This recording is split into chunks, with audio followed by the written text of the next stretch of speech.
and welcome to the Sweaty, the Farmer, and the Game Design. Welcome to the most sophisticated podcast of all the interwebs, where we have G5 AI program companion olives that makes your life that much better. This is episode number 30. 30, yes. The logistics of developers' mind. I am the long name gamer as the Sweaty. And I am Lucho the Farmer. Thanks for joining us on this episode. This week we make a pause to scream into the void. But before we make that meaningful pause, let's take a look at this week's news. We have on the docket streamers gaming the system in Valorant, cheating in Destiny 2 with the Osiris event, and over 12 million people just watch a Will Travis Scott show in Fortnite. So, what is happening with the streamers in Valorant, man? This is streaming exploitation, as he says.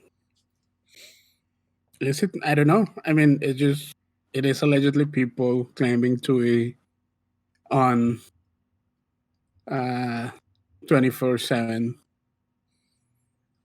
just to boost up the numbers, kind of thing. Yeah,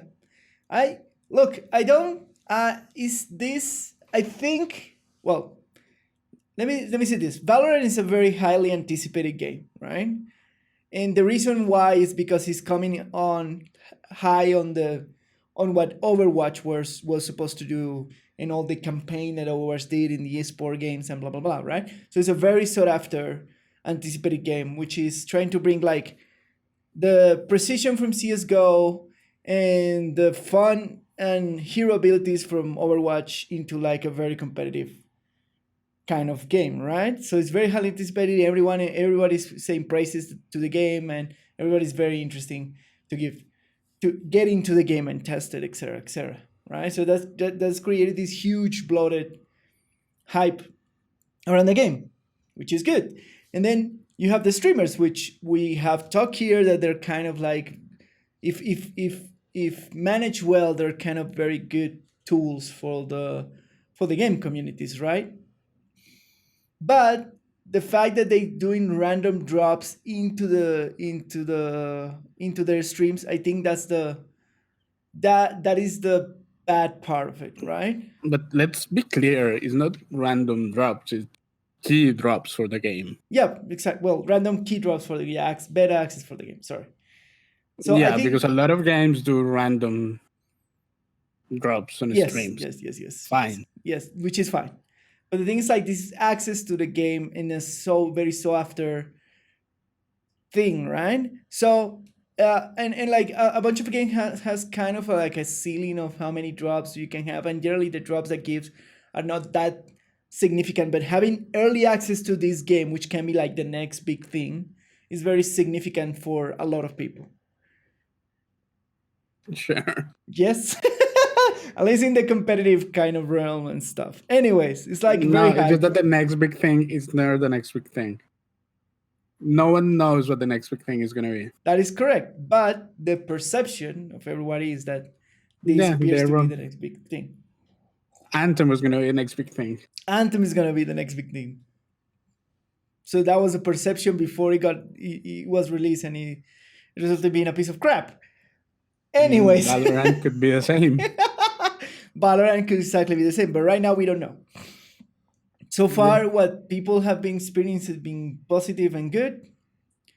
I've heard about complaints about the anti-cheating system that is super aggressive apparently, and like server problem, which is normal with Riot and this kind of games in beta. So we will see. But anyways, there's a hype machine behind it, and I think the problem of this is that their work, like, for that amount of hype and for the meaning of the reward, I don't think random drops is the answer for these keys. I think it will be much better if you were providing weekly quantity of keys to the streamer, and then the streamer will do a raffle or something like that. And that will avoid this kind of like saturation of 24-hour streams just to get like keys out of the system. That will stop that game in the system thing, I think. Maybe. Why haven't you taken advantage of this? Because I don't have a Valorant key. I know that C gives me one, but I'm region locked right now. I have to find a VPN. You're region locked? Yeah, I have to find a VPN to see if I can download the beta. Yes. Yeah, I knew Till offer you. Yes, I do have Like his Riot account under my control, but I'm regional onto the download client. He told me that you were ignoring him when he was trying to tell you about it. I didn't ignore him. I just took like. No, I he didn't told see me his that you were message. ignoring him. I didn't ignore him. Yes, you did. I did not. I was like. I was running dungeons with him, and he told me. I'm sorry. I'm sorry if I feel.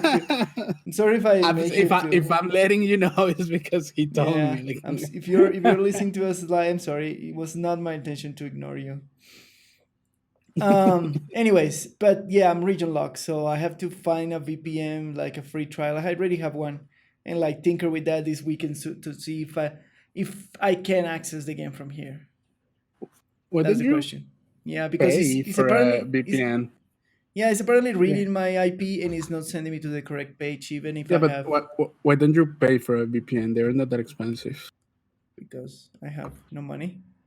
Right now, I have no money. I used to pay for a VPN to do something else, but I don't have money right now to pay for it. So I think it was like 2 months and a half ago that my subscription ran out. I see. Yeah. Yeah, because I don't like. I think most of the free options limit the bandwidth. Yes, I know. So that what I'm gonna try to do is download a free trial of a VPN and see if I can still access the beta. Gotcha. Yeah, if I can still because the problem is like I cannot even like download the client, right? Because the region lock doesn't give me access to that particular web page, right? It just redirects me somewhere else. So if I can like download the client with the VPN, and then inside the client, if I can play from here, it will be fine.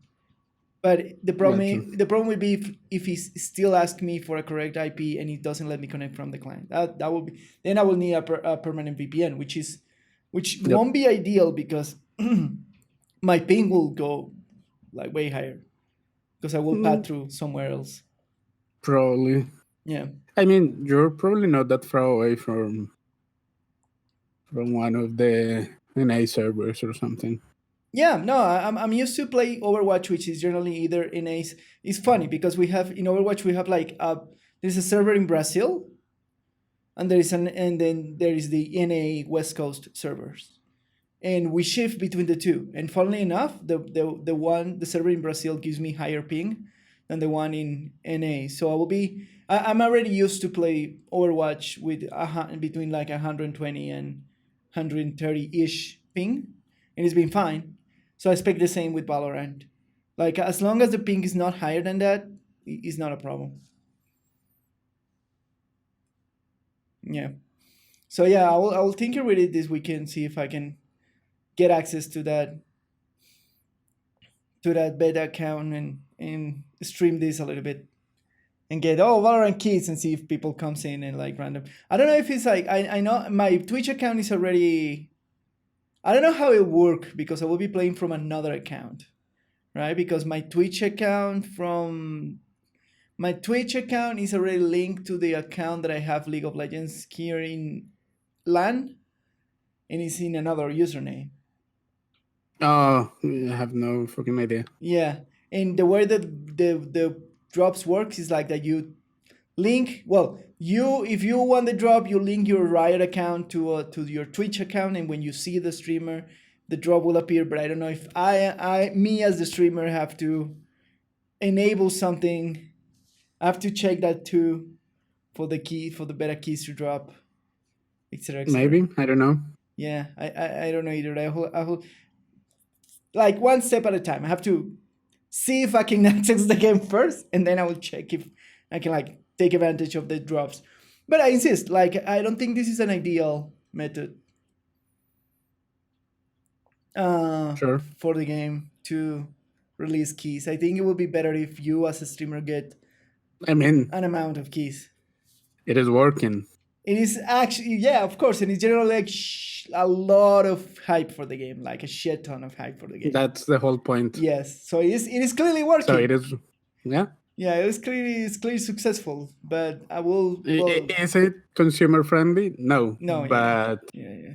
it is working. It Yeah. is a successful marketing campaign. Absolutely, absolutely. I agree 100% with that. Anyways, in the next one, Bungie is working to get rid of Destiny 2 cheaters and make Trials of Osiris more rewarding. So Destiny has been in a rocky state all these months, where people don't like the content, but they were very hyped for the Osiris trial, which is a highly competitive PvP scene thing, where you get rewards from going like undefeated and that sort of stuff, and then you enter a tower thing, and then you get like the best prize at the end of it. But apparently, they released that is they're like 50% of the player base in this mode are cheaters. What type of cheaters? They don't specifically said, but I imagine that generally it could be like aiming assist. Okay. That's the most common one. There's more sophisticated ones, which are like not aiming assist. No, that's something that aims your mouse too. But there's one that are like auto fire, right? Oh, I see. Yeah. Yep. So you pass the mouse, you pass your Yep. crosshair, and then Yeah, yeah. the program detect the player and it auto fires. Those are like the most common ones. There's like more complex where it's telling you where like the shadow ones, but those are more like clear, like the ones that let you know if there's someone behind a wall or something like that. Sure. Yep. Yeah, those are more invasive, so they're not that common. But aim assist and auto fire are the most common ones in FPS. Like Overwatch has this problem too, but they did like recently, like 3 weeks ago, they recently had like a big ass ban wave where they like tighten up the screws in the anti-cheat. This is pretty common, especially when you put like a highly competitive PvP scene in a game, right? Which Destiny 2 didn't have till Trial of Osiris. But trials are not new, so they must have dealt with this problem before. Yeah, but I think it wasn't that widespread because going into competitive PvP in Destiny 2 didn't give you as many good rewards as it gives you with Trial of Osiris. Like if you Yeah, go but into trials are not new.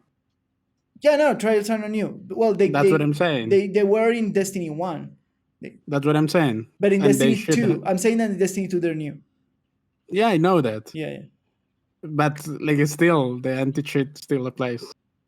Yeah, they have software. They probably like I'm suspecting that they were pretty lax because they like before trials. I guess is that they were pretty lax in PvP because there was not many rewards to get in PvP as good. So there were not strong reasons for people to actively cheat on Destiny 2. I think that's my point, right? Now Yeah, but what I'm saying is that point doesn't matter at all. Like, they must have dealt with cheaters when they had trials in Destiny 1. I don't know. Or they didn't run. They just let it run. Wild? Yeah. Who knows? I'm not sure about the experience in Destiny 1, so I don't no know. idea. I will imagine that since trials are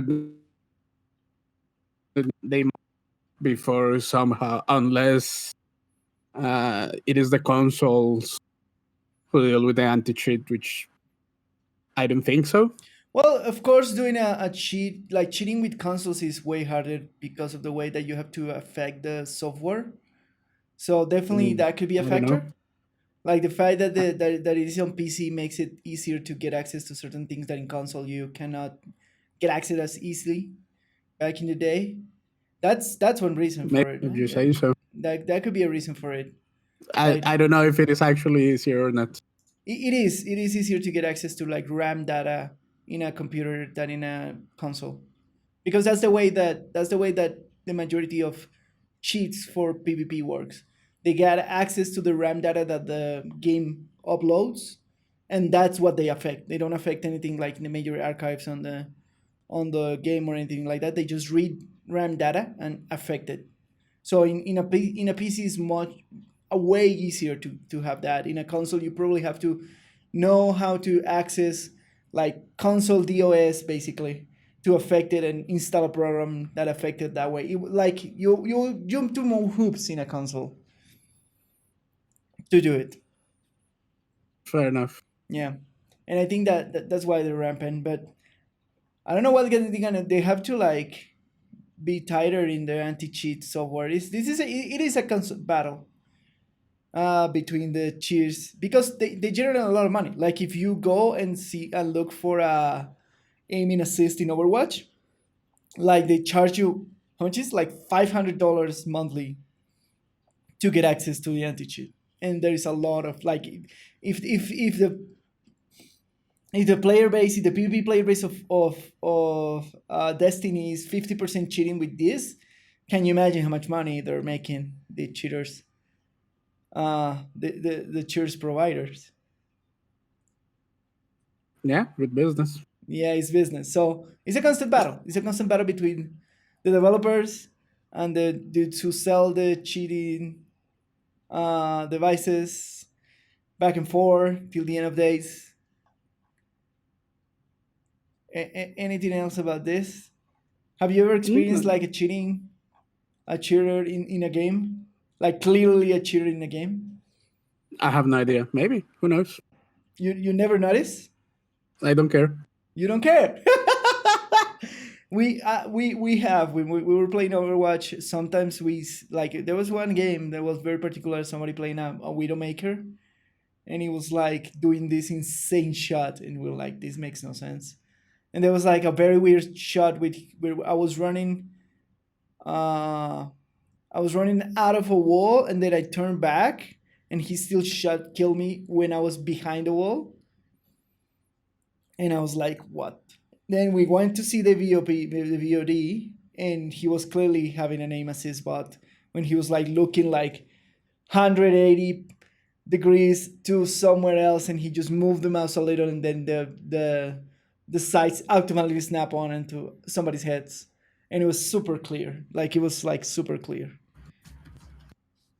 and it feels bad. It feels bad because it's like, well, you're just making the game that easy. What are you doing? What is the meaning of the win when you cheat? You still win. You still win. I know, but I think it's terrible. But yeah, it's a constant battle. In Tell, Overwatch, tell, it's been like, tell that to all the people who owe taxes and do shit like that. yeah, Just to I win. know. It's the same in Diablo 3. You remember there's like this controversy all the time about Diablo 3 butters in the leaderboards. Uh, yeah, I remember it. Yeah, people that is clearly cheating that they like the play times are always public, and they have like clocked it like a week without sleeping, constantly playing Diablo 3, something like that. Yeah. Yeah, so it feels bad when you're like kind of competing in this, and somebody is like cheating with money, but it's real life, so it's a constant battle. It is. Overwatch did like Blizzard tends to do what is called like ban waves or like ban fixes when they recollect all the data from the cheaters, blah blah, and then they make a massive stealth patch. Of course, they don't talk about it much because they want to take the cheater software's developer by surprise, of course. And then they release it at some point in one of the patches, and they notice the ban, and they kind of have like 3-4 months of free cheaters in their platforms. That's the Blizzard strategy. I don't know what Bungie is gonna do about it.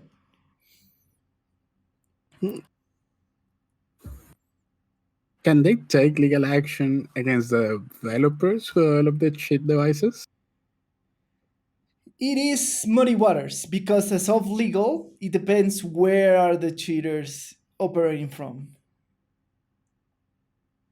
and how your terms and service are described. It's like weird. It's like super weird, right? Because I have always wondered that.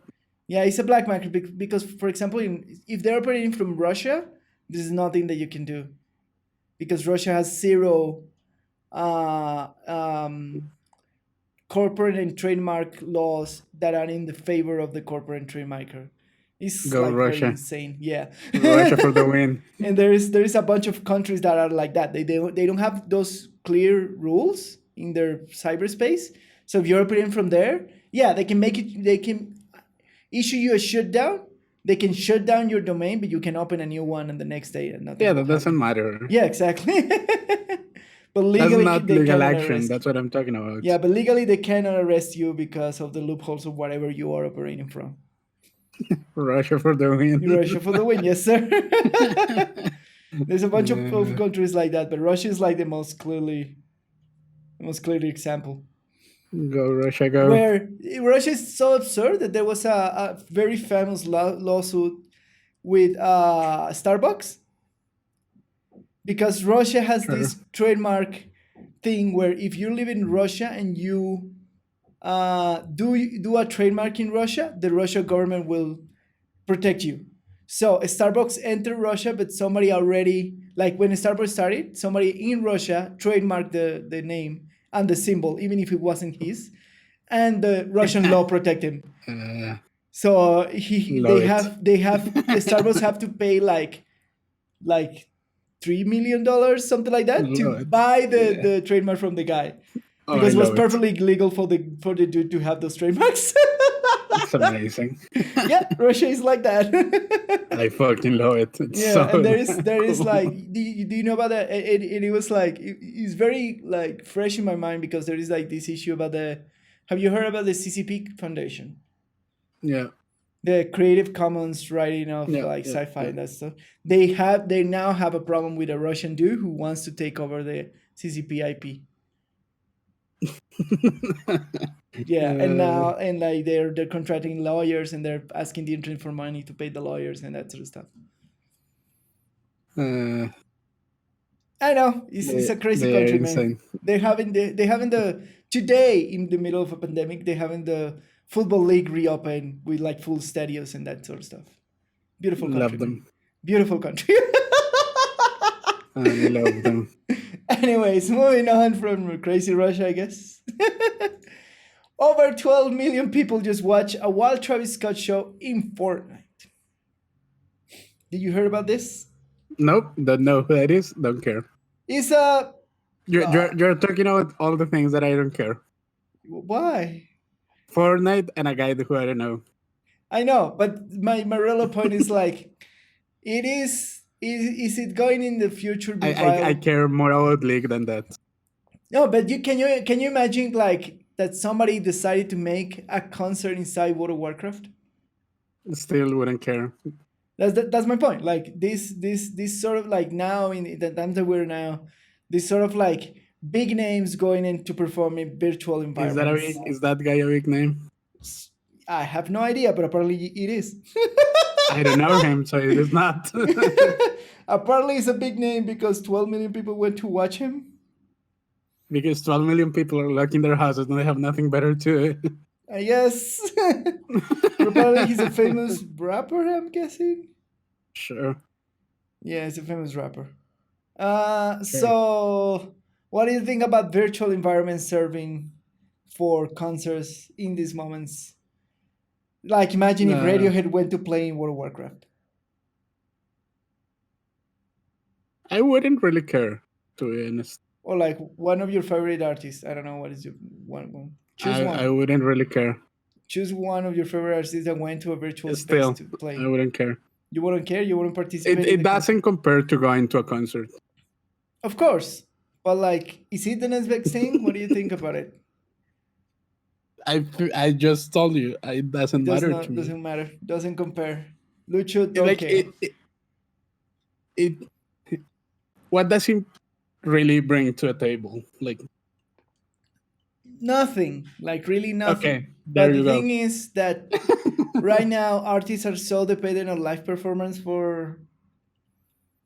for the success that this became a necessity, I think. And it's gonna be a little bit more common while we are in this situation right now. It's because Uh, artists depend of that life. Like right now, like record sales being Spotify. I wonder how true is that, because that used to be true before, when the record labels had more control. The Like problem is most of like, the money artists made was through live performance. yes, But I have heard and I have read that that's not the case anymore, it depends. especially with digital distribution. Again, it depends because digital distribution favors the big names because of bulk, right? Because digital distribution give you like nothing percent of every play. If you don't have enough bulk, then you will see nothing money, and there's still nothing money. I'm very clear in that there is like a bunch of lawsuits with different digital distributors because the percentage that they're offering is ridiculously small. They keep like 98% of revenue on the place, right? So big names don't care because they have like so many reproductions that they don't care, but they still make the bulk of the money in live performances. That hasn't I changed. wonder about that. Yeah, in the past, I read that changed, but I wonder. that was the last time that I checked that, when I was checking the digital distribution, and that was the problem right now. Like in the past, of course, the label had all the control in like sales of actual physical companies, and that was a problem at some point. But right now in digital distribution, I don't know if there were lawsuits won because I'm not up to date with that topic in particular. But I know that when I checked, which was like November of last year, around that time, there was like still lawsuits against Spotify and some distributors to change the amount of money they were given per play. Yeah, that's those lawsuits are always going to be around. Yeah, That's not going to change. Like, yeah, but like but still, live performances are big part of the like big bulk of the income of the artist. maybe they are. I really wonder how is it nowadays. Yeah, I think there still are a significant part, even if it's not as bad as it was like in the past. But I think they're still very significant. Maybe, I don't know. Yeah. So it makes sense that the people are trying to take advantage of virtual spaces to do this replacement of live performances, Sure. especially like in popular games. Like it is weird, but it makes kind of sense. It's like kind of the thing of the future. Why wouldn't you just go for Twitch? I don't know. Twitch is like as I found out, Twitch is not that popular. It's not as a popular platform as you think it will be. It's one of the biggest streaming platforms. That is true, but it's not as popular as you think it is. So, and Fortnite, you could argue that is popular than Twitch. I think that's the I reason why. don't doubt that Fortnite is more popular, but I don't think the Fortnite audience is disjoint from the Twitch audience. No idea. The data is muddy. I'll say that. Yeah, sure, but like I don't picture. I cannot picture people who are aware of Fortnite that are not aware of Twitch. Maybe it's the showmanship of it all. Like say, oh, I play in Fortnite. Maybe I'm Yeah. not saying that, but I don't care about an avatar in a game. Okay. No, if it is an artist that I really care, I'll Yeah. rather see them streaming. You rather see them streaming that go Yeah. into a game and see them Like, playing alive yeah, I want to look at their faces and and not virtual still avatars. put up a performance. Oh, fair enough. That's the whole point. Yeah, I don't know how this went. Like, I don't know if he was like fully electric or what the fuck. Like, I'm not sure on it. It was probably all pre-recorded. Yeah, probably. That definitely was not a live performance. It's a full show. All right. Yeah. Let's see.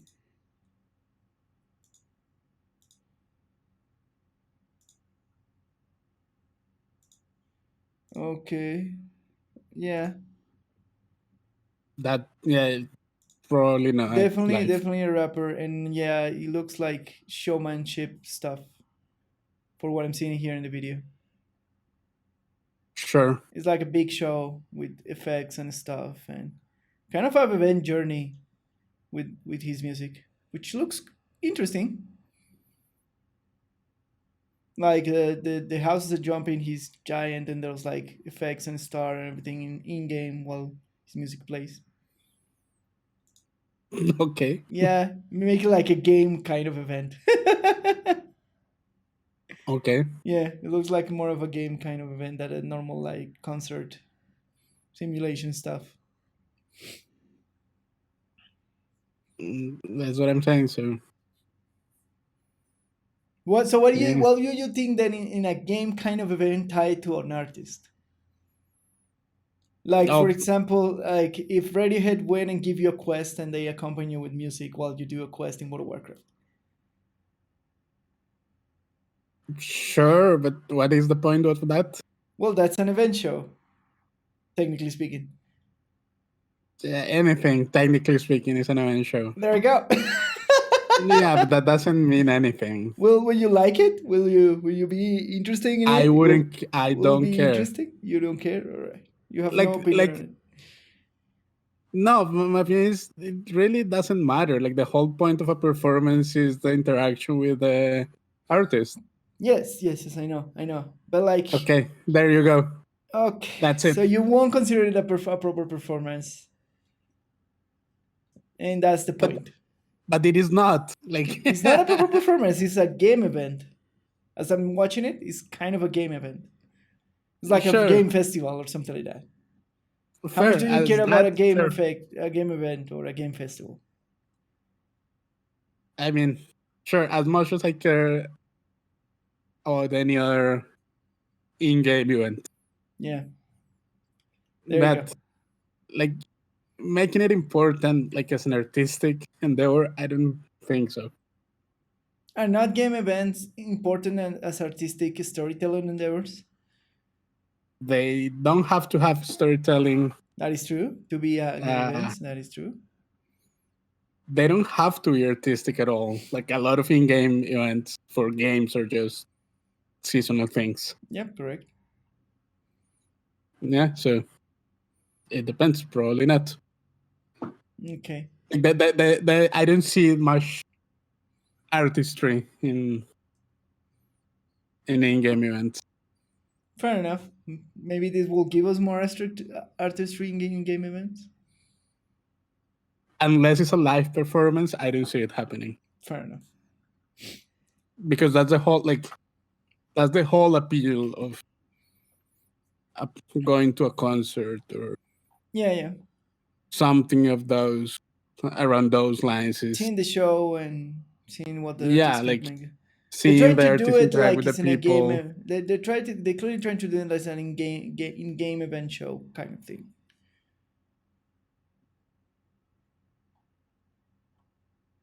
Sure, but I really see nothing of like me being with my virtual doll standing there.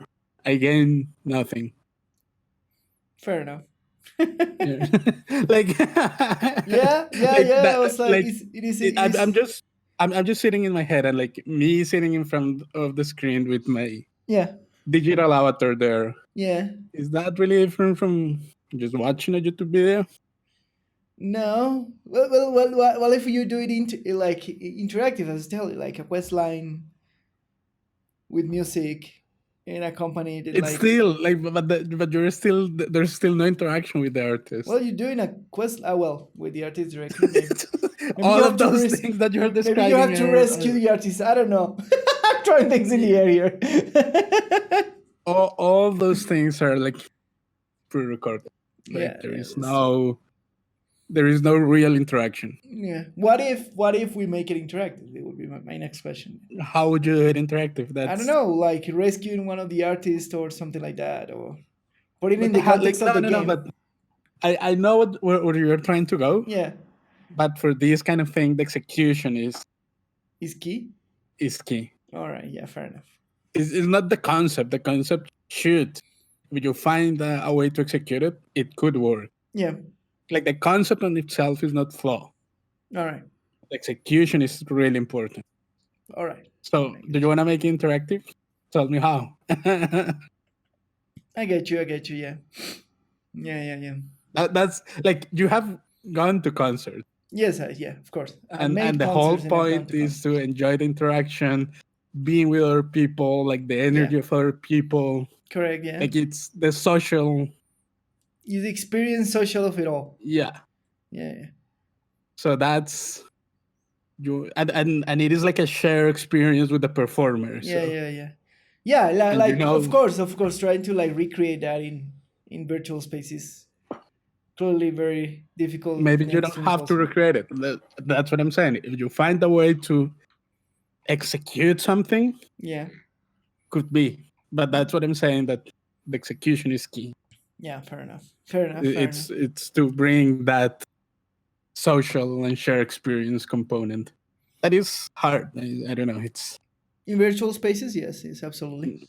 Yeah, it's hard in virtual spaces. Nothing beats going to a concert and being all sweaty and tired at the end of the night.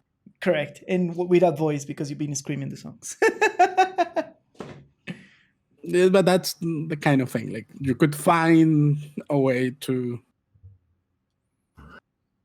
have that type of experience in a virtual space. I don't think a pre-recorded Fortnite concert is the right execution, because it was definitely pre-recorded. Yeah. I'm watching the videos. Definitely like an event recorded. It's definitely scripted. Yeah, it's definitely scripted. Yes, it's definitely scripted. All right, and that's our news for this week. Yeah. So we move now to a deep dive, and our disclaimer, of course. Have in mind that discussions here is based on our own opinions and our own in-game experience. We are not 100% doing facts by science here. We are going by feeling and what we think about the game and how do we experience the game, etc., in these topics. So we can be wrong, we can be right. You can leave us comments and send us feedback on it. Be free to do it. We'll accept it with open arms. Yes? Yep. Yeah. That's our disclaimer. So, in a deep dive, we have 3 topics today, as usual.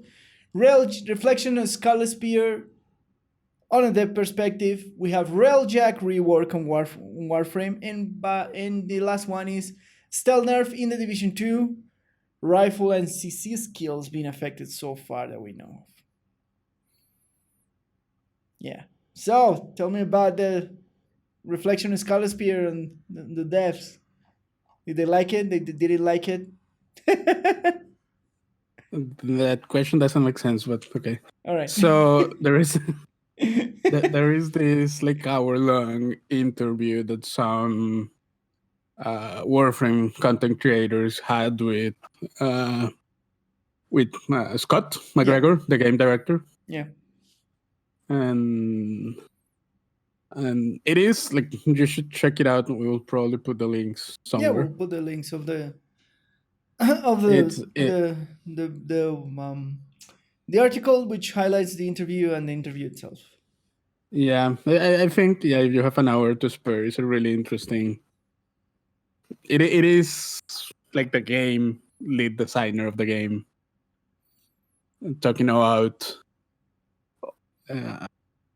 all the challenges that they encounter, basically in between the transition period and like to work from home and releasing this big event that the community has been waiting for a while.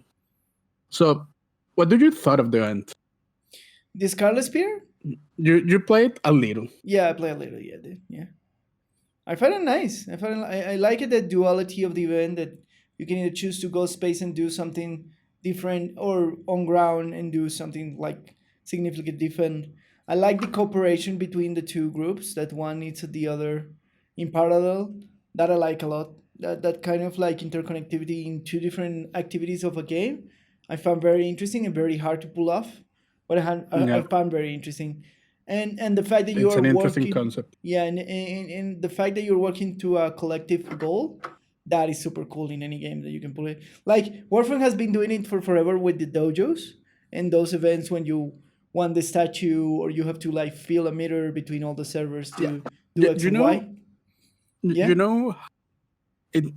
I felt like it felt kind of like wavy version or like precursor of like one of the Monster Hunter sieges.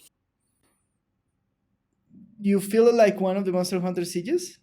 Like not exactly, but like a baby version, Yeah, like I a think, simplified version. but it says like Warframe has been doing this like this common goal.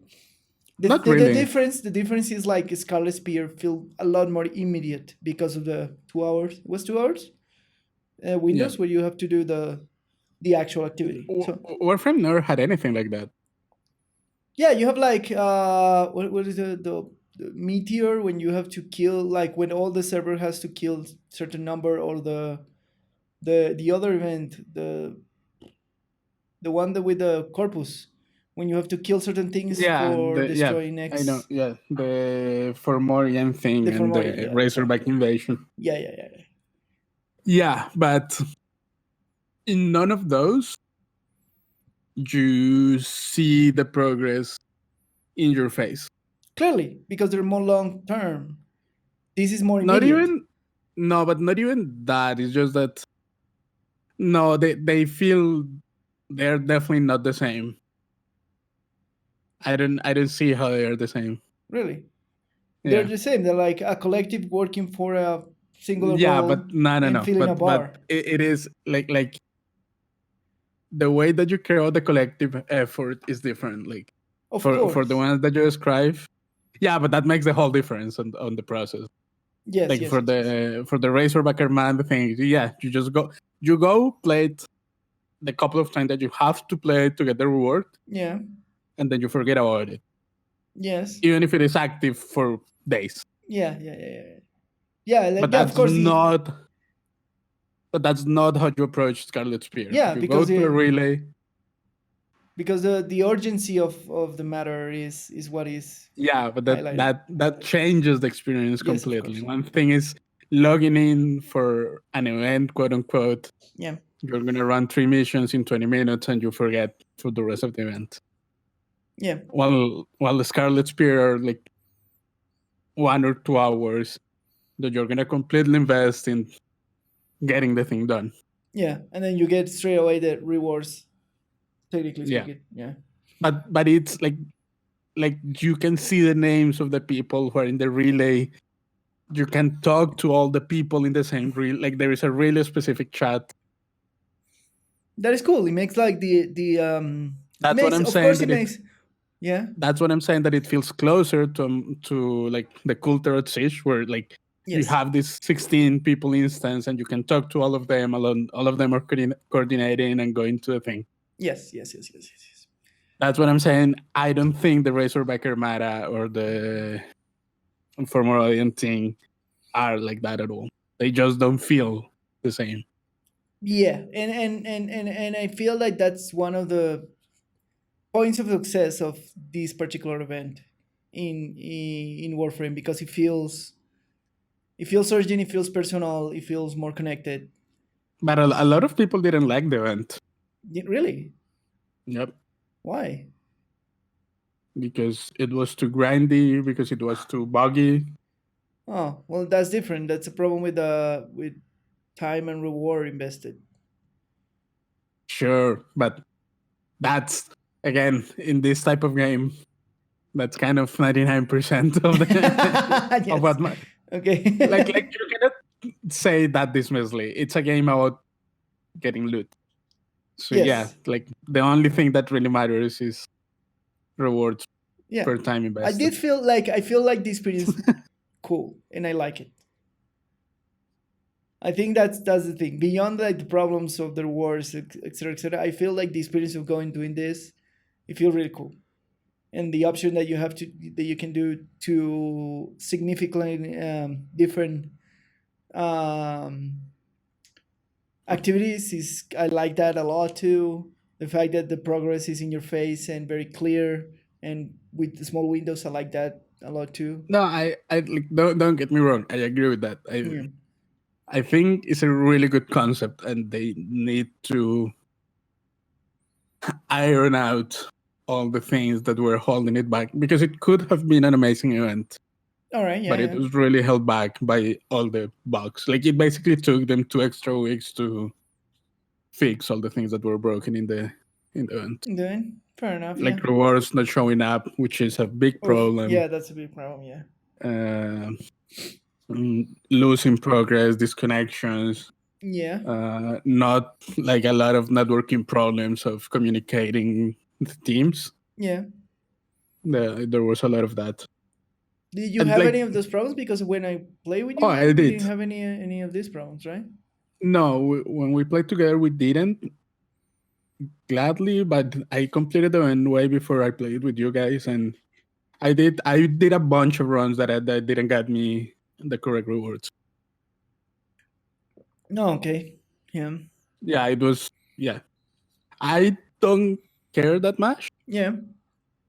but because I was just having fun actually, and I was running a lot of Railjack missions, so I Yeah. was getting a lot of intrinsics, so I was happy with Cool. that. Yeah. Yeah. But yeah, I didn't. I lost a lot of rewards based on the time that I invested, especially because I completed the event before they buffed all the gains. Like, if you go right now, like, they buff the amount of rewards that you get quite a Really? lot. Yep. Even since we play? Yep. Ooh. All right. Interesting. Yeah, you can get the rewards way faster now. Like the credit thing, Yeah. event To credit. buy Yep. the things. You can get it way faster now. Well, well, I will say that in defense of DA, it was the first time with this event, and it was the first time they put a big event in a very new system. Yeah, no, I mean, I'm not crucifying them. I'm just telling you about my experience. Yeah, fair enough. Like, what was it? I like the event, and I like the concept of the event. Yeah. I agree with that. The execution was kind of. It felt really unpolished, you know. And Unpolished? Yeah. yeah, and we're kind of used to that, at least in Warframe, that when they launch new content, it's gonna be a little bit buggy. Yeah. And like, there are still like a lot of bugs in the game, and Yep. From decades yeah, ago. fine, you can deal with those. Yeah. But this event felt, especially the first week, it felt Really broken. more buggy than Ugh. other events. All right. Tough. Which it really took, like, it's, sadly enough, it could have been one of the big events for the game, like all-time big events. Yeah, Because like the concept is cool, the yeah. lore is cool, and it has all this lore like built Yeah. around it, and it has all this preparation and important part of like it's an important thing on the big story of Yeah. Warframe, and Yep. and he's working with one of the strongest characters in one of the big reveals. Yeah. Yeah, So so it could, like, if it didn't have that many like networking and connection and reward problems yeah, as it had, yeah, it would have gone down as probably one of the best best. events in the history of the game, Well, I hope in my opinion. I know that the Warframe devs are very good devs so far. I hope Oh they yeah, no, learn it's from it and like give us like the next point, because there's supposed to be like 3 chapters of 3 events of this type while the new war thing develops. I mean, this is one of the chapters of that. This is like the second one or The something. second one, yeah. No, that's fine. Like, I'm not saying, again, I'm not criticizing development. I'm just saying, like, sadly enough, I think it was a missed opportunity. Do you think that they should like hold it back more to to fix it. Yeah, apparently, and uh, not Scott, but Steve mentioned that, and Scott as well in the interview. He mentioned that basically one of the biggest problems that they had was like network communication in between the different squads. Yeah. And that was basically the root for a lot of the, even for the reward not showing up for some people. That was the origin for always like networking errors, like communication errors. Yeah. And that they couldn't, like when they tested out on their testing cluster, it worked fine, but apparently their testing cluster is small. Yeah. All right. And they were like, they were in the process, which they just finished last week, or at least yesterday. Yeah. At the time of recording, they are increasing the number of people in their, basically on the private test cluster. Yeah, so they're expanding that test environment to make it like a better one. And what they were saying is that when they tested the end, they did it on the previous version, which was small. So the ideal thing would have been, we first increase the size of the test cluster, and then we test it. Of course. We test the end there, we see what breaks, and then we launch it.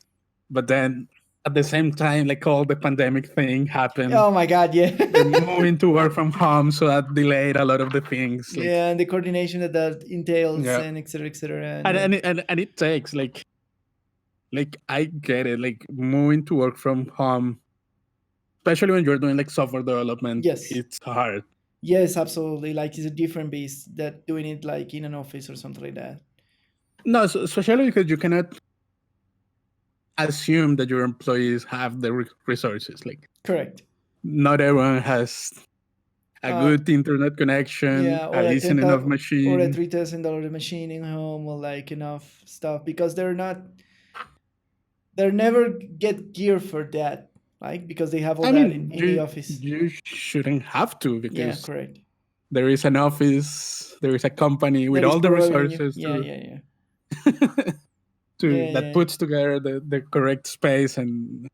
I wonder if they ship some of their equipment of the office to people's houses. They probably did, but even that takes time. Like, it's not like even if they do it, you have to prioritize people. Yeah, correct. Yeah, of course. It's like not everyone needs the same, like probably some of the HR people don't need like the big don't machines. Need it. Or if they do need it because they help with other things, probably not the priority. Yeah, correct. Yes. Probably you should care first out the people doing the back end maintenance and coding. Yeah. Then you have to think out artists.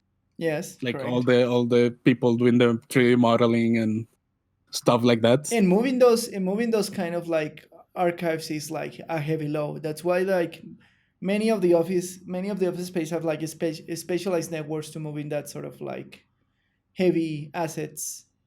Yeah, and no, like that's... moving to a home work environment, like a home work environment, will be like a big hassle for that department. Even if you think like, oh yeah, they're artists, they're not doing that. No, like what they do is kind of like heavy loads in terms of data consumption, at least. In terms of data consumption, data arrangements. Yeah, no, it's there is a lot of there are a lot of like hidden like network costs to run a. When they moving offices recently, there was like a developer who was moving offices in the middle of this. But I don't know if it were them or the Bungie guys or the Massive. I know it were the Massive. No, it was not the. Yeah, it was not the. Yeah, I remember. Anyway, so yeah, it will be harder. Like so. It was. I mean, it was bad timing. Yes. And like the community was already feeling like the drought was coming, so they felt the pressure to release something. Yeah. It's everything mixed together. And that there is one point, like at some point in the interview, the Scott said so basically they're discussing about how how the content creators, like if the content creators put a lot of pressure on the development team to do things Yeah. and They put in like a lot of pressure on the team.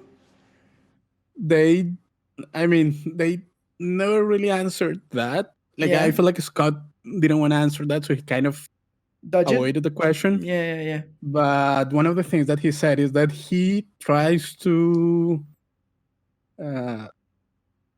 watch like all the content made in the game. not all the content, but like especially for big patches and big content drops, he tries to watch like the review videos and all the feedback. And he mentioned that sometimes some of the content creators, like partners even, they are too rough on their delivery. And I have noticed that, I don't know if you have noticed this, but I feel like that a lot of the content creators, at least in Warframe, have moved to a more hostile kind of like toxic way of delivering feedback. Well, I like the thing is like the creator that I usually watch. Well, the two creators that I usually watch, one went like down low, which was iFlynn. Like iFlynn kind of like stopped doing that much content. And Brosime, I like his reviews, but I don't like his patch reviews. I think he's too much. Too rough. Too crass. So I stopped I stopped watching his patch reviews.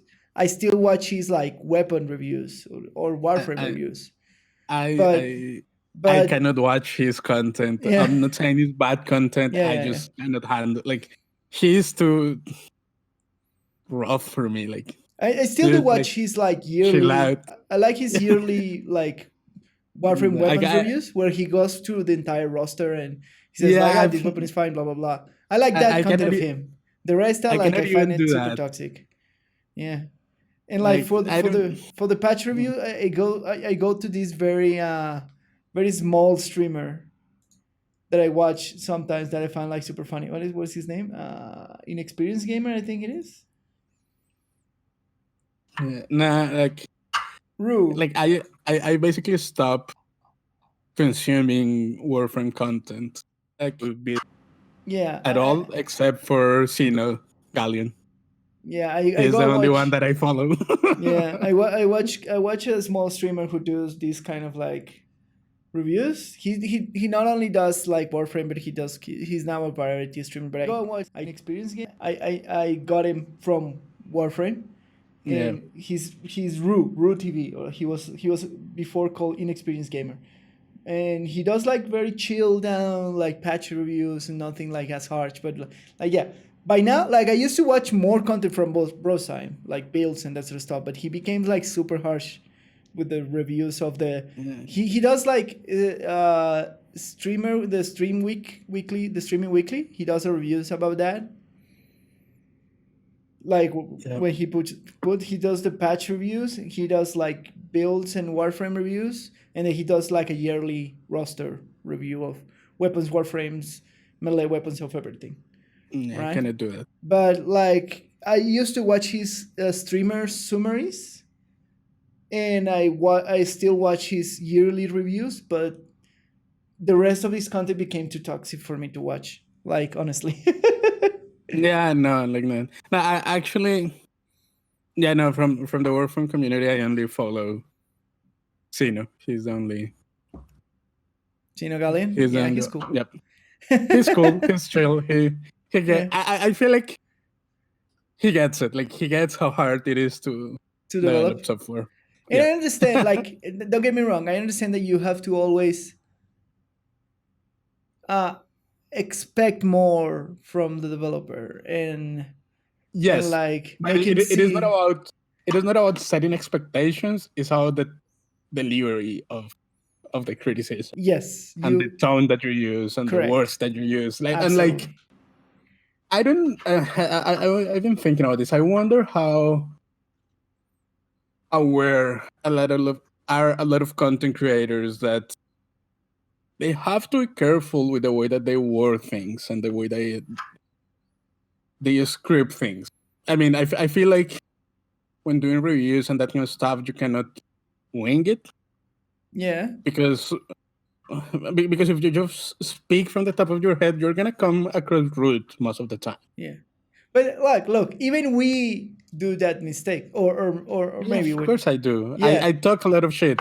Yes, But that's because I'm talking from the top of my head. Like, even we did the mistake. Like, we have a friend who found out that our review of Destiny 2 was like way too harsh. yeah, no, I know. I agree with that. Like, I see, like, I get it. Like, words can be hurtful, and I don't know if content creators are aware that what they say can be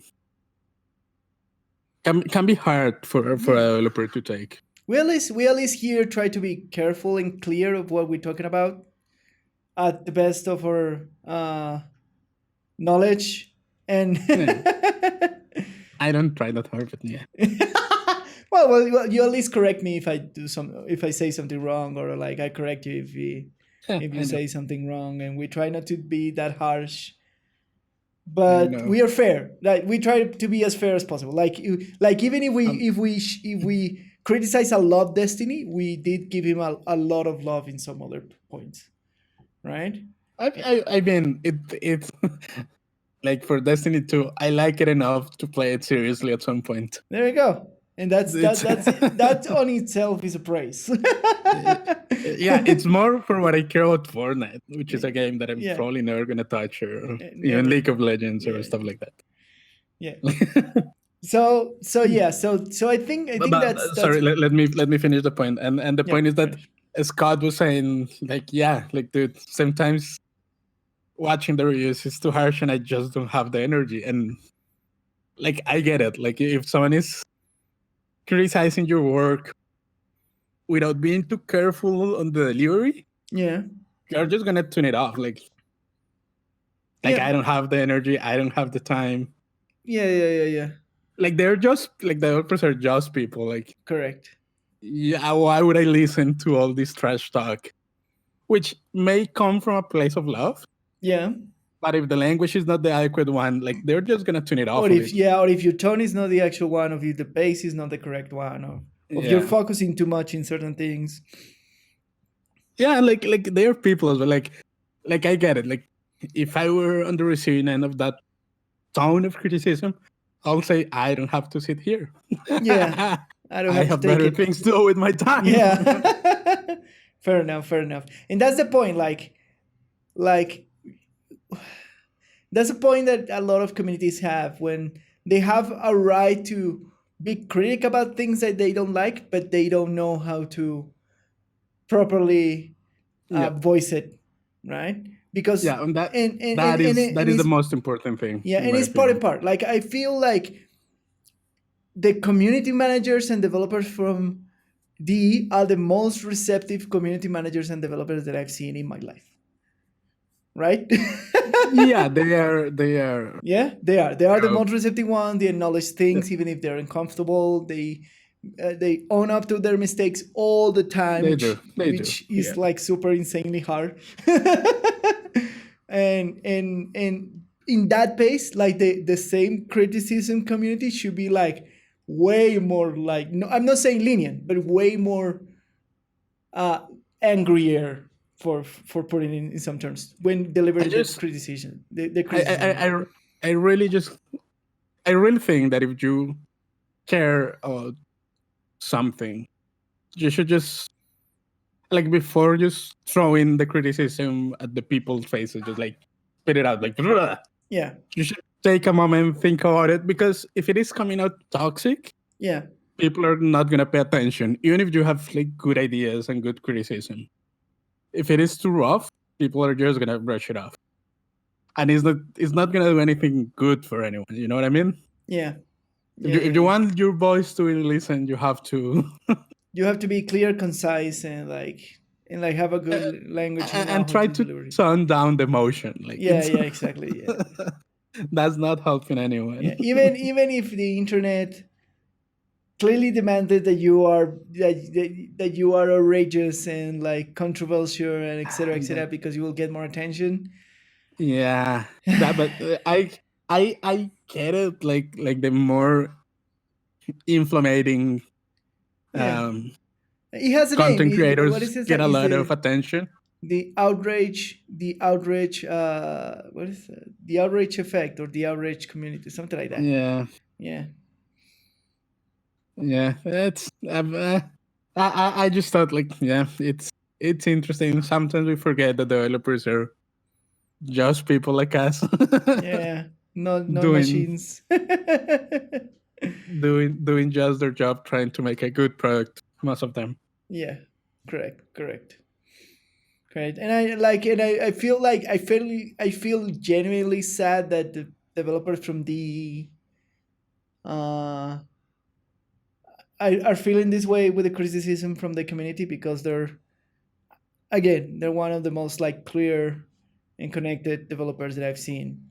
Yeah, you know, like in the last dev stream, like they were doing like this dev stream with all the usual devs. Yeah. Each one from their home. I think they were using Zoom or something, Zoom? and they Oh were my god. yeah Zoom, and they were having Why? like why Zoom? Man, it's funny. I saw a meme on that. They're like, "Oh yeah, we have having Discord for so long. It works perfectly." Blah blah blah. And then it comes a unknown chat from nowhere and takes over all these activities. Yeah, okay, but the point is that they were Yeah. having Anyways, like yeah. trouble with the sound, Yeah. and like it took them like half an hour to fix it. And at some point, Steve said, "Yeah, still is buggy than Scarlet Spear." Like, yeah, he gets it. Like, Yeah. everyone laughed. That's the kind of thing that just like you see and you say, they know. Like, Yeah, they know. Yeah, that's the thing. That's the thing. they know. And like after a couple of weeks, if they can laugh about it, everything is cool for me. Yeah. Like they're not taking it. They shouldn't as well. Like take it that seriously. It's Correct. I was that joke enlightened my day. Like just they get it. It's fine. It's fine. Yeah. They're very cool developers, I They think. are. And it's hard to see like you put it like it's hard for a lot of people in the community that just complain to put in developer shoes. Yeah, Uh, what do you think of the developers that are developers, not the content creators that are kind of married to a game and that suffer a lot when a game has content routes or it's always a gamble, right? It's always a gamble to get married to a game and do content exclusively for a game, and it's a risk that the content creators knowingly or unknowingly run, right?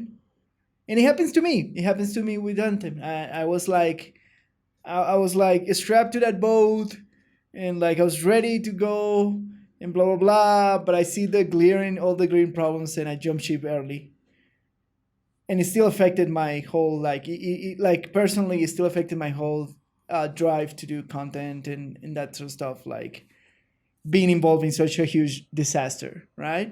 So it's hard for the content creators to marry to a game. yeah, It but kind of I mean a lot of them don't do it on purpose. I feel like a lot of them just grow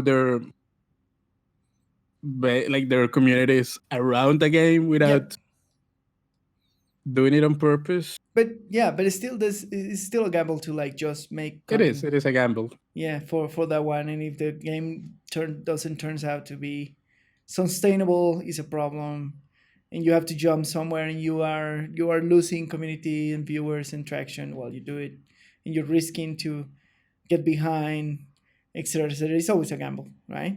But I think like Warframe is such a strong foundation that I don't know if they're afraid about that. They know that they will get content. They know they will Yeah, get but the problem is that when it is slow, like I have heard that people really consume less like content. yeah, it makes When sense. there is no content in the game, the people are not consuming. Yeah, it makes perfect sense. It makes perfect sense. And like especially with things like builds and weapon reviews and that kind of stuff. Yeah, and like Like they like they put weapons every now and then, but if you really think about it, like the meta game in Warframe is fairly stable. Yeah, correct. Yeah, yeah.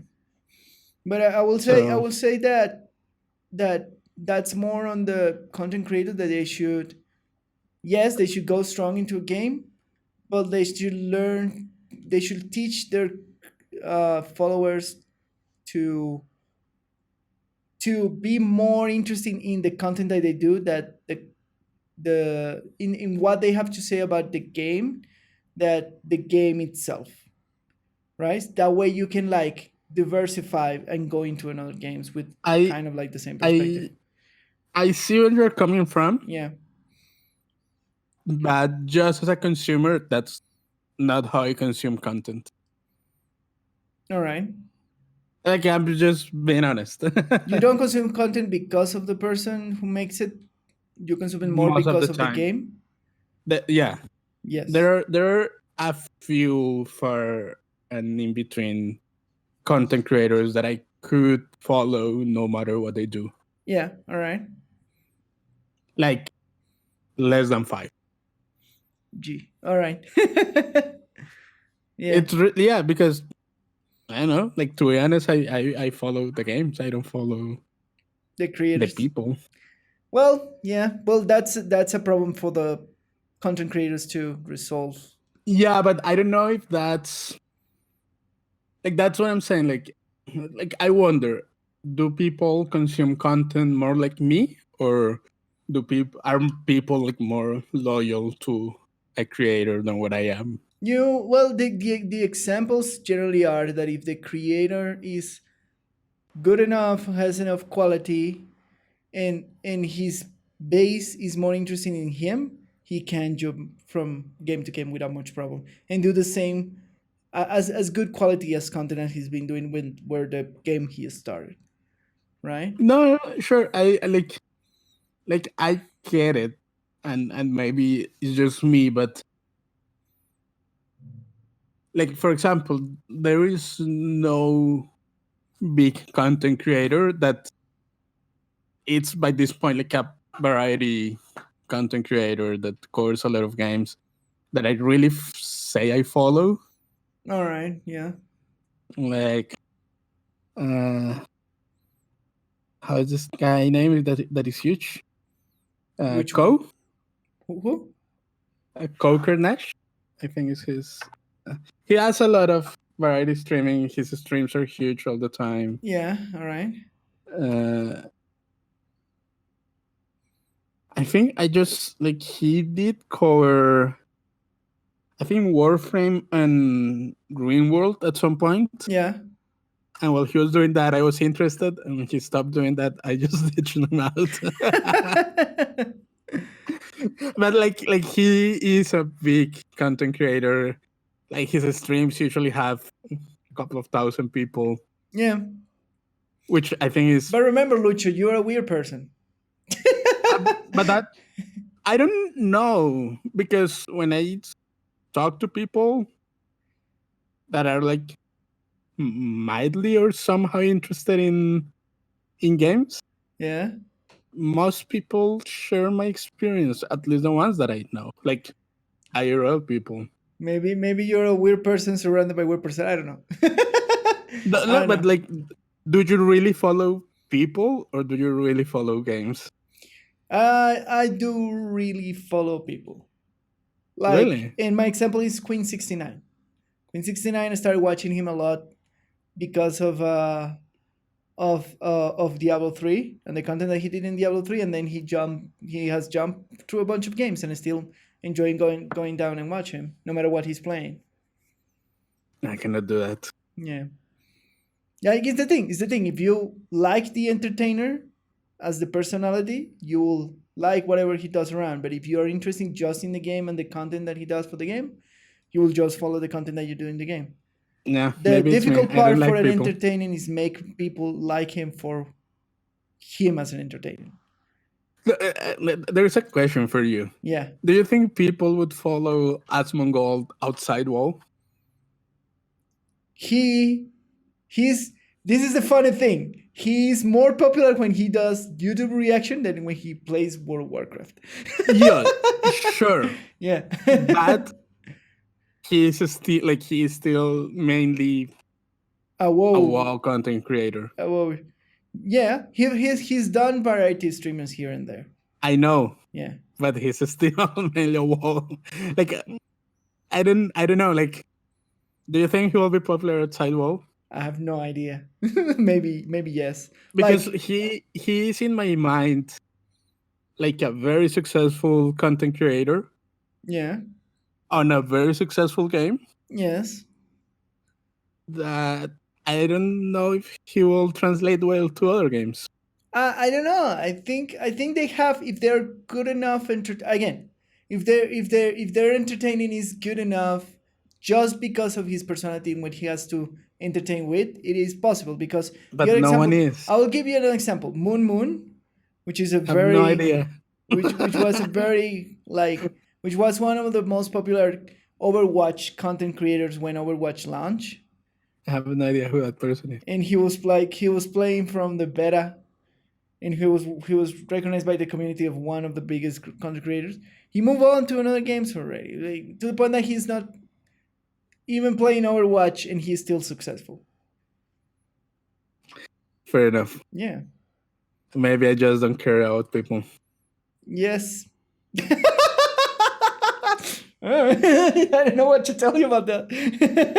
Maybe I don't. I have never came across a content creator that I can say that you like as a person, as an don't- entertainer. I mean, first of all, I don't know them as persons.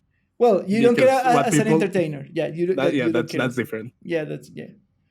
Yeah, I have never come across one of those that I can say, yeah, I will probably follow this guy even if he or she or they are playing Animal Crossing. So Yeah. do you know what type of content I enjoy a lot? What? Like people shit posting CS:GO.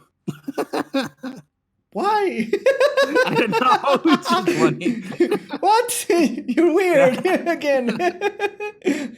Yeah, people shit posting CS:GO or Rainbow. Oh, okay. Yeah, you're a weird person. No, but what I enjoy there is that the video is kind of just friends like messing around Yeah. while playing the game, Yeah. but I don't really care about the game, so I'm There just you there go. for the In that case, banter. But like anyone does it for me. right. Like I don't have a specific go-to. like for example, have you seen? You know about Heiner, the dude who does lore for Destiny 2. Oh, fire! Yeah, Yeah, he has a show of the that sounds like a you problem. yep. Which he plays like random, not necessarily Destiny, but he plays like random games with his friends, and they clip comedy from it. That's a great. I've seen it. I cannot get into it. You cannot. You haven't seen it. I have. You have seen it. You cannot get into it. That comedy I like, for example.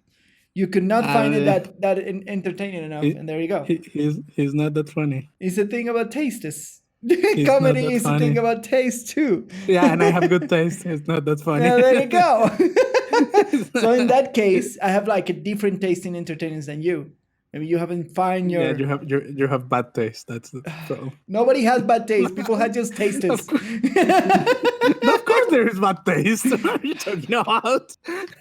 Have you never seen Devils Wear Prada? Oh my God, Jesus! It's an awesome movie. It's so it is funny. a good movie. I'm not gonna discuss that, but anyways. But yeah, the thing is like the quality of the entertainer is important, and what is he offering to you is important. That's true. Yeah. They need to offer the content that I want to consume. That's Correct. the thing. There you go. All right, to the next topic. Railjack rework. So I read about this, like they're saying that because it feels like a new game, and yes, it does. It feels like a big, And yes, it is. and yes, it is, and it feels like a big, like it's very funny because they did more publicity for like Planes of, sorry, for Bless Planes you. of Alien, and for Fortuna. Ugh, Bless you. Jesus. Not for Railjack.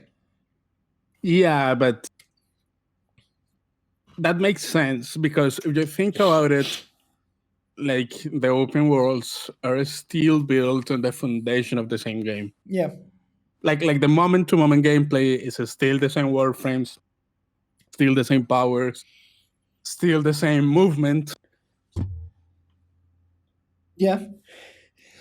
which is Oh, sorry, guys. bless you, which is not the case for Railjack. Yeah. So in that sense, I see kind of the open world as one of the culminations of what the ground gameplay can be in Warframe. Yeah. Well, Railjack is just completely disconnected. So it makes sense that if you are confident that something is good, you're gonna advertise it more. Yeah, correct. Yeah. Well, I really feel like they are aware that Railjack is still Very early on its infancy, and it's too absolutely. soon to. Absolutely. And it doesn't like there is only one game mode, so yeah. so But that's one. And they did know that it was a big risk, a big change of pace, a big different thing to do in the game. They know, like one of the things that Scott again said on the last live stream is like, yeah, it is new, and he was kind of asking the community just give it time to grow. Yeah, because Warframe on itself has 7 years the to grow. base gameplay has 7 years of just cutting things around, like finding like a solid ground. Yeah. And Warframe, just the base game is a very solid experience. Yes, correct. It's fun. It's engaging. It's entertaining. You can do it for hours. It's entertaining. And hours. and no matter, like, you can do events and things and change the missions, but the base game is like the core experience is very good. Yes. Well, Railjack is still lacking that, and Scott was saying, like it's still early. We need to put in the time to find that same core experience that will work for Railjack. Absolutely. Which I think is fair, and I hope the community does give them that, because there are a lot of things in Warframe that, sadly enough, have been left behind. Yeah. That were never completely developed, that could have been better. Like, for example, flying thing, Arwing. Arwings, yeah. I think Arwing suffers from that. Yes. That it's different, like, it's really different from the ground gameplay. And people just had, like, a visceral rejection at some point. Yes. And since people were not interested, they kind of stopped developing around it. I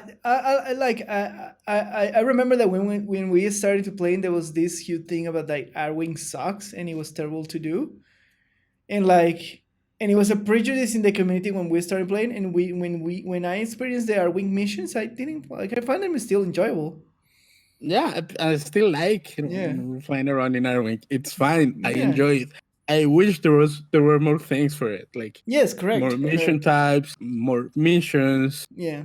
More mods, more Arwings, more weapons. And I like the Railjack is to put in a limelight over the Arwing system because of the necessity inside the system. Yeah, my point is that Railjack has, like, I enjoy it in its current state. It's not perfect, but I have fun playing it. Yeah. I know that it has a lot of problems. The balance of Railjack is all over the place. I like that there is more of a what is the word I'm looking for? More of a it feels like more of a cooperative experience than other things in Warframe. It does. You know what is my only problem with Railjack? That it feels the pace is too different from the rest of the game. Yes. So the ground missions are like fast paced. Yes. Just pure action. Yeah, you go there, you fight, you explode things, and then you go. Yeah, but it's action. Like, things are dying, things are happening. Yeah. it is exciting, and you're used to run a mission in that like high pace Yeah. environment, and you go to Railjack and you have to be super methodic and careful, Yes. which I feel it's a problem because it disconnects the overall feel of the Correct. game. Correct. Because as much as Railjack is quote unquote a different game, it is part of Warframe. Yeah, and you cannot like drastically disjoint the experience. Yeah, which that's how it feels to me. I don't know your opinion. I don't know how much have you played Railjack. I haven't done much radar from like joining you in different missions. And I find it like the space combat inside the Railjack does need more dynamism because I just It sit in the does. tower Yeah. and it's like the ship itself feels like kind of heavy and clunky and kind of makes sense when I think about it because it's a cruiser, so it shouldn't be like that lenient. But it's I still know it's not, but again, that's one of the things that it doesn't. It could make sense on paper that this is a slow cruiser frigate kind of Yeah, thing. It should be yeah. slow, but in gameplay that doesn't feel good. Yes, correct. That I think you should, in that case, you should And like give priority to the feeling. Yes, and like the that thing should because there's always gonna be a person left behind piloting the thing, and like Yeah. you can replace it with like you just go out in the R wing and kind of experience that dogfight kind of like Yeah. kind of like dynamic fights even if R wing is not yet in that point, right? Yeah, that's true. Right, but you still feel clunky inside the frigate and that sort of stuff. Like still feel slow, ship moving and blah blah blah, and has no control. Fighting other ships inside the Railjack is very annoying. Instead of feeling great, you shooting things in the turret. It feels like it has delayed. It has like you have to accommodate to the. Like my point is like it should feel a lot more arcadey than it does. And that's what that's exactly what Stephen Scott said, that they want Railjack to feel more arcadey because that's the general feeling of Warframe. Is a very arcadey game. Correct. Yeah. You are broke. You are already broken the laws of physics in this game. Don't try to like bring them back. Oh yeah. No, I don't think they were trying that. I know. They were going for a on paper to reality kind of approach with the systems. I think they were going for. You know how community has complained a lot that there is no challenging content in the game. Yes. I think they tried to put the challenging content there. Oof. But while doing that, and that's fine. It's a commendable idea. I don't disagree with that. And it's well placed because it's at the end of the whole Warframe journey. Yeah, there is a lot of grind to get it. Yeah, correct. It's fine. I don't have a problem with that. The problem is that I feel like in the process of making it quote unquote hard or challenging, they made it slow. So the way that they made it challenging is like really spongy enemies. And like the enemy ships are too fast for you. Yeah, and like so your own movement feels kill them takes like forever. Yeah, if you are actually shooting them in the beginning, in the first place. Yeah, so in making it hard, they just made it slow, and that overweights everything because that's not how Warframe should feel. We already have like hard or challenging activities that are not slow in the game. Yeah, like hunting eidolons. It's challenging. Yes, for most people, and it's not a slow fight. Like you have to be fast. Yes, correct. Yeah. I completely agree with that.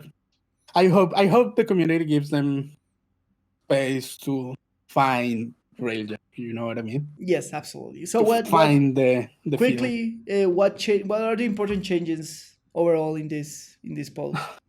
They're changing a bunch of the weapons. They're buffing them basically. Yeah. They're changing the speed, the base speed and boosting speed of the Railjack so that it feels faster. Yeah, cool. Yeah, that makes sense.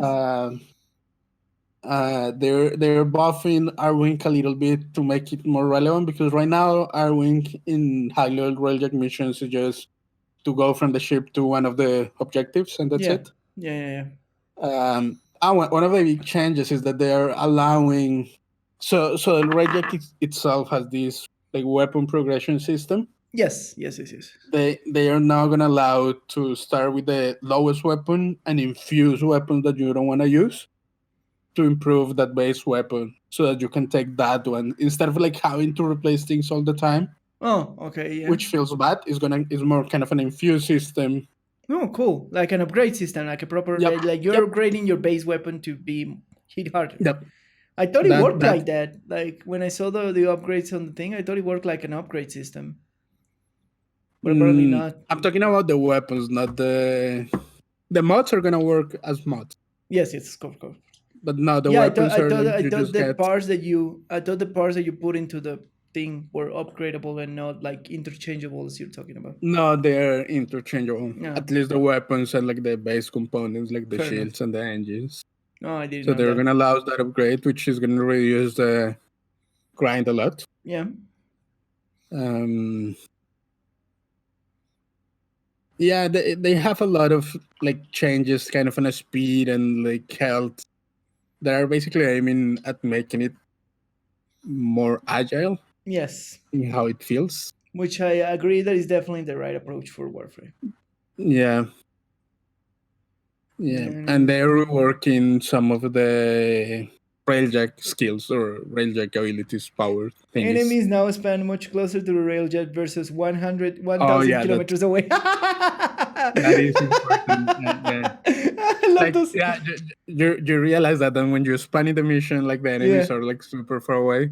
Yeah, and you're like, you have like a long time just traveling, like just sitting there, like chilling, seeing the space. Yeah. Which is not a problem if the Railjack was faster, but it just feels slow. And like, let's be fair, my Railjack is not like endgame ready at all, but still, like at no point when you're playing the base game, the Warframes, they never feel slow. Correct, never. Even with the slower they just feel Warframes, fast. No, like the base ones, like no mods, not anything. None of them feel slow. They feel fast. They're just other ones that are way faster, but the baseline is they're pretty fast and agile, and that's correct. That's the feel that Railjack should aim for. Yes, correct.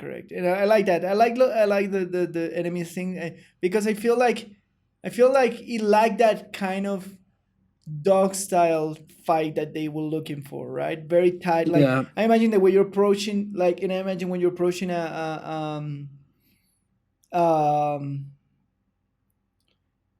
objective, you should feel like you're surrounded by small ships, and that you're shooting everything, and that fast-paced kind of combat that Warframe has. You should feel that inside the ship, and even if you're sitting in a turret. And in the experience that I had with you, you feel like the enemies were far away, and then you try to shoot them when they pass, and then they shoot you back, and then you're trying to shoot it again when he passed, and then he super slow. And you feel like it has the potential because you feel excited of sitting there in the turret and trying to shoot stuff, and it is a good concept at base because we have all dream of and you feel exciting when you get invaded and then you go down to the next port of the ship and kill the dude, and the repair the ship is interesting too. It's like a cool thing to do, but like just this the pace of it all. It feels kind of awkward compared with the rest of the game. Yeah, with the expectation that you have of of Warframe. Correct. Yeah, it should feel like the point I think is you feel as excited as sitting in a turret inside the Railjack as going out with your Arwing and fight and dog fighting with the other ships. Yeah. So all these changes looks cool. Even they are doing like Arwing changes too, which is good too. Like that system needed more work. Yeah, I mean, I feel like by this point they have basically tied down Arwing and Railjack. and if it's gonna serve to improve both, I'm all for it. Yeah, this is cool. Arwing melee range mods now affects aim assist lock on range. That's nice. Oh yeah, Arwing got yeah. Melee in Arwing has always been weird. It whips your camera all over the place. Yeah. It doesn't feel good. Has been UE lead indicator has been added to relevant arrow wings guns. The change seems nice. Yeah, I want Railjack to succeed. Yes, we all want that mixed experience. But yeah. I hope they make it. They take it there when you take a Railjack, go and have this amazing dogfight feeling. Go out in your wing, fight, have a small dogfight, personal kind of like aviator dogfight, and then you enter a base, and then you still have that amazing agility ground combat from Warframe, right? Yep. And that the base of all those three things is still actiony based as Warframe is, which is the charm of Warframe. That you are a space ninja, right? I completely agree with that. Yeah. All right. And our last topic of today, the Division 2 and the stealth nerf in the last UEA patch. Yeah, good. So good. Nerf it. Nerf everything. Everything to the ground. Yeah. Nothing works. What do you think? What do you think about that mission that we were trying to do last time? Do you think that we deserve more nerfs? I don't think those are two different problems. I know. By the way, they already nerfed all those activities because they were way too hard. Yeah, but that's you cannot mix those problems because those are different problems. Yes. Even though if people say that they are the same, yes, they are not. All right, fair enough. One thing is the balancing. One thing is a mission. Is the balance in a mission between being rewarding and challenging at the same time. Yeah. Which was way off for those couple of missions. They were just too hard for the time that you invested in them. Yeah, correct. And it didn't feel good just to run through them. Yeah. So this problem is they... And a different thing is the weapon balance. Yeah. So this problem punctually is that they promised that they were not going to nerf the MA1 rifle, which was considered one of the best rifles in the game, and the one that were doing the most damage. And they say one and one again that they were not going to nerf it, that there was no need to nerf it. The developers on this patch review say that they were not going to suddenly nerf the thing without telling the community why they were going to do it. And then at the next day, there was a huge nerf to the they chopped the damage by 30% to the MI1. Yeah. They just kill the weapon to the ground with a shotgun. And they nerf CC skills. They nerfed one of the tanky builds for the Patriot. They nerfed the healing thing.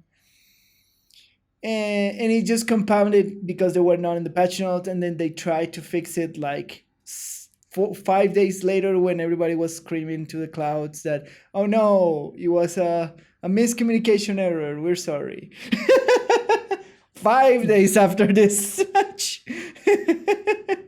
And they still haven't addressed the fact that they clearly raised, and there's YouTube videos, that they clearly raised the the cooldowns for the CC abilities, the blinder and the shock one, and that's not in the patch notes.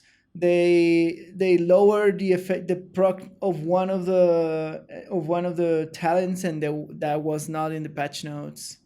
And the community is just upset because they're not being cleared, and they're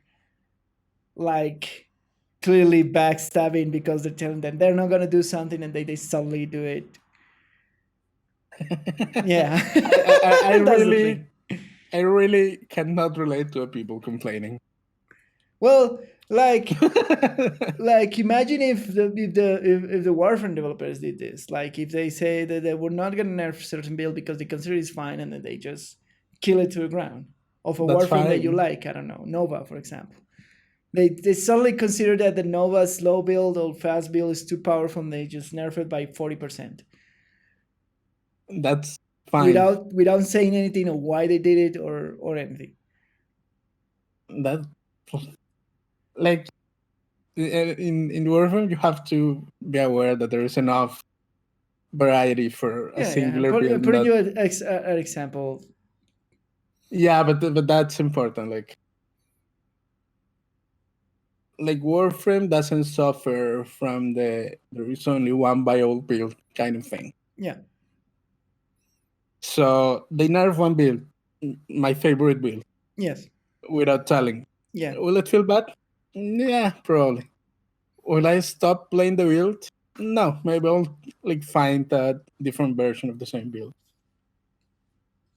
Yeah. The relevant thing of the community is that they, as a developers, are not being clear with what they're doing with the game and with the community. I don't know. I have the feeling that people take the division too seriously. I don't know. Well, they lack chill. They like what? They like chill. They like chill.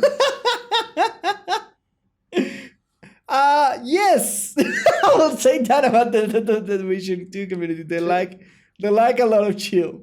That is true. But the game sometimes does like buggy stuff, and they do like the whole thing about the unrest in the Division community is that they tell the devs once and once again to give more, to not remove power from players, right? Which is always the problem, right? And to first, before removing power from players, to first fix the clear bugs in the game. Like sometimes the skill doesn't work, sometimes skill explode for no reason in the middle of the thing.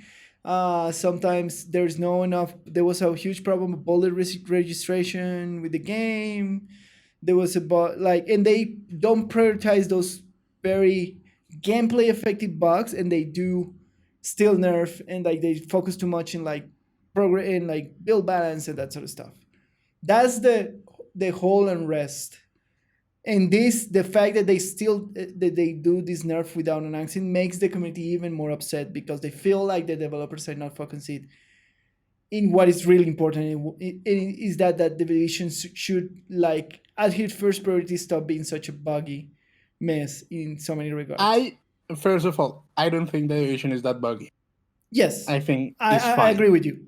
I'm just voicing the concern. No. I know that you're just voicing the community. Yes. And I will say it really it has its bugs. Yeah, sometimes they're game breaking. Sure. But you don't run into them that often, do you? Well, when I was running the CC build, I do run in the problem of the exploding firefly. The shocker is fairly consistent, but the exploding firefly is a problem. And for example, there was another problem with one of the builds that I was doing, the one with the turrets. I was doing a shoot turret and a sniper turret build, and there is a bug in the game where the skills are not getting the health that they're supposed to. So they sometimes get the entire health from where you have it in TU6 when you have full skill tier, and they sometimes have the damage that they're supposed to, but they have the health of T1, so they get they get instantly melted. And if that is your main source of damage, it's a problem. And it's random. It is a random thing. It's sometimes you deploy it works, sometimes you deploy them and they don't work. Okay, yeah, fair enough. I get it. Yeah. But yeah, but that sounds like things that don't affect most of the game. So yeah, it could be your favorite build, which is bogged down. Yeah. But you can probably work around that. Yeah, but I experienced with the CC build that they were working last time. Yeah, I'm not saying it doesn't exist. Yeah, I'm just saying that I don't feel like it's as prevalent as the community makes it sound. Yeah, it's a problem. It's it's very, very poignant because when you are in a critical when you're starting like a very challenging combat in the division, and the way that they are right now in this patch are being you notice it being very aggressive, they're very flanking, etc., etc. If that doesn't work as reliable as you expected, it's a problem. You became frustrated, you have to repeat too many runs, or you cannot do it, etc., etc. Sure. Then run those builds. Is that not an option? Yeah, well, if you don't run those builds, maybe you try to run a damage build, and then you run into the problem that sometimes people has with network connectivity where their shoots are not registering. So you shoot something, it doesn't die, it kills you back. I never noticed the bullet registration problem. I noticed a couple times when I was running the specifically the rifle build. With the LMG build, it's not noticeable because you shoot so many bullets that You shower them with bullets. yeah. But with the rifle build, when you expect it to kill a dude with like 3-4 bullets, sometimes you shoot a bullet, he hits him, shoot a bullet, it does nothing, and then you shoot the third bullet and then you kill him, even if the dude is standing still in front of you. Yeah, I don't. Still, I don't feel like the game is that buggy. Well, I think it's because they made the in the higher difficulty, they made the game so much more lethal. It is being more noticeable for the community. You know what I mean? It is, but yeah, like when we're running together, even in heroic, aside from that national lab was nor the the DARPA labs. What, that Pentagon mission? Yeah, the DARPA labs. Yeah. The other missions were not that hard. Yeah, that is true. That is true. Like with all the bugs and the things, and it was fine. We could still complete all the missions in heroic. Yeah, I feel like I insist. It's you and I know that when you remove power from a game, is always gonna be a problem. It's always gonna. I don't agree with that completely. It's always gonna upset people. I agree that people are gonna complain. Yes, that's my point. When you remove power from, I'm saying I'm saying from a community perspective. When you remove power from a game, people are gonna complain. Yes, and is that a problem for the game? I don't think so. Me neither. Like, I think it's fine. Like, I think it's wrong from the developers to not announce what the patch are doing. I wonder why that happened. No idea. Communication. It was insane for Massive in this period because when the pandemic starts, they were going to move buildings. Sure. They were going to move their entire office to another building bigger, and then the pandemic starts. So I don't know in what kind of insane disarray that office is right now. Yeah, that sounds like really poor timing. Yes. I wonder. I don't think they did it out of malice, to be fair. Me neither. But who knows? Who knows what's happening in that? Like. So you really think like one of the developers said, "Yeah, I'm gonna sneak out all these changes." I have no idea because it is weird. It is weird because through 2 daily streams, the developers had come down and say that they're not gonna nerf this gun specifically. Okay, but again, you understand that could be internal miscommunication. Yeah, of course, yeah, absolutely. That is still not a developer saying, "No, I'm gonna be sneaky." It's just bad luck or bad communication from the team. Yeah, or something like that. I'm not excusing them. Like, should they fix their internal communication? Absolutely, please do it. Yes, absolutely. Yeah. Do I think it was out of genuine malice that they? Yeah. But the second, nerf your favorite gun? I don't think so. The most worried thing there is they've been working now for a year and a half more as a team, and they haven't fixed those problems. Yeah, but again, again, it's all of this seems to have happened during the transition time from so it office could be to working at home. Yeah, all those things take a toll in the communication of the teams. Like you don't get to interact as often with your coworkers. Yeah. Communicating with other departments can get hard, because everyone is figuring out So again, I will give them the benefit of the doubt Yeah. that it was probably just a miscommunication But yeah. But problem between like different departments, like the community managers and the yeah. people who are doing the balancing thing. I really doubt it was malice of them saying, like, because that doesn't make sense. Like, Yeah, it does not make sense. Yeah. It's So like, I really don't think it was like some sneaky developer saying, "Ho, ho I'm ho ho gonna ho. fuck them up all at the same with this sneaky change." Yeah. Nah, I don't think that was it. It was probably like, yeah, like someone said we're not gonna change these weapons, but that decision was changed at some point. They never communicated that, or they did the changes. They thought they communicated, but it never reached the right person. Yeah. Which in transition periods, those things happen. Like there's a Correct. lot of miscommunication going around. Correct. Yeah. I don't. I just feel. I feel bad for them because they're taking hit. Yes. But people should give them a break. Like, dude, come on, it's miscommunication happens all over the place all the time. I feel like I feel like the division community is irritated because of the small bugs being exacerbated by the lethality upgrade in this expansion. I think that's my takeaway from it. Right? So any of these mistakes or nerfs or things is gonna notice it more because by now in the expansion everybody's just running the highest difficulty thing.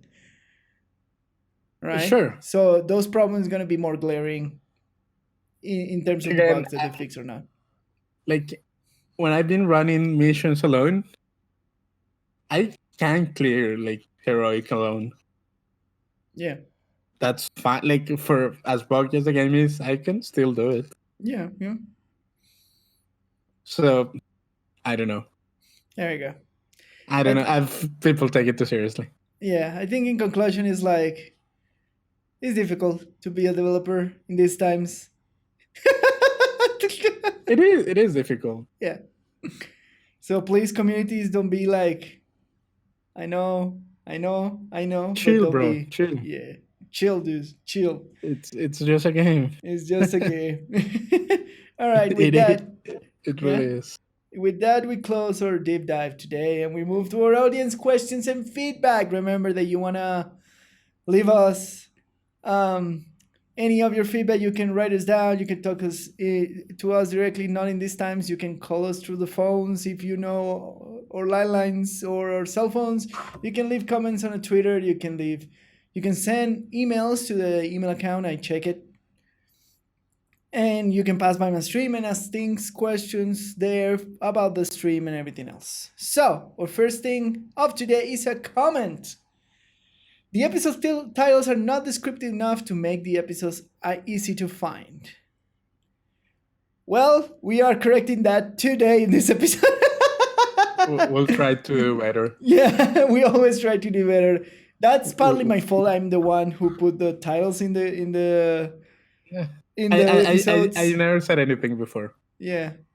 It's the way both run the thing, so yeah, and it was taking like a kind of artistic liberty, apparently too artistic of a liberty, and I mean it makes sense. Like yeah, like I thought it was they were too obscure, and that they were unrelated to the thing. Yeah. But I didn't thought it was a problem. But yeah, someone pointed out like, dude, those titles are completely meaningless. And I'm like, yeah, I get it. And yes, we get it.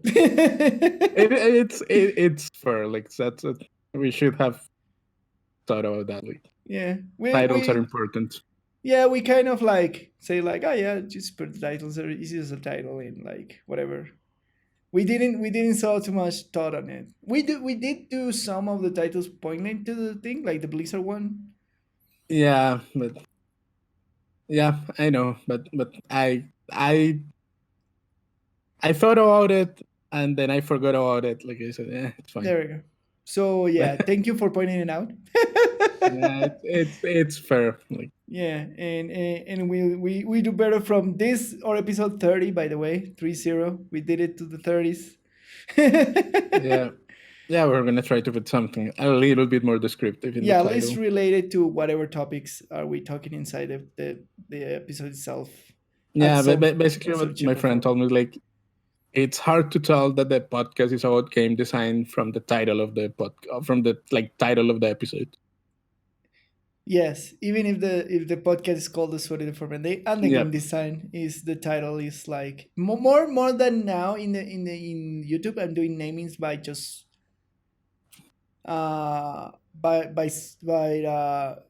by just putting the initials of the podcast name because it's easier that way. Yeah. So that makes it worse, at least in YouTube, and it makes sense that the titles are weird. No, and for the podcast platforms as well, because the most prominent thing that you see Is the title of the the podcast. title of the episode, Yeah, not the title the of the podcast. episode, not the whole podcast. Yeah, that makes sense. Yeah. So yes, So- we will do better.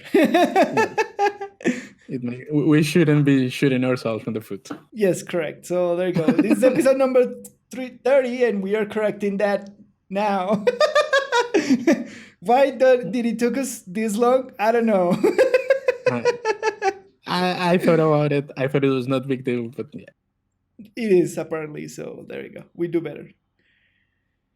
No criticism is bad criticism. Points. Not at all. Yeah. And for our next one, we have a question: how extreme bans should be in general? A week, a month, forever?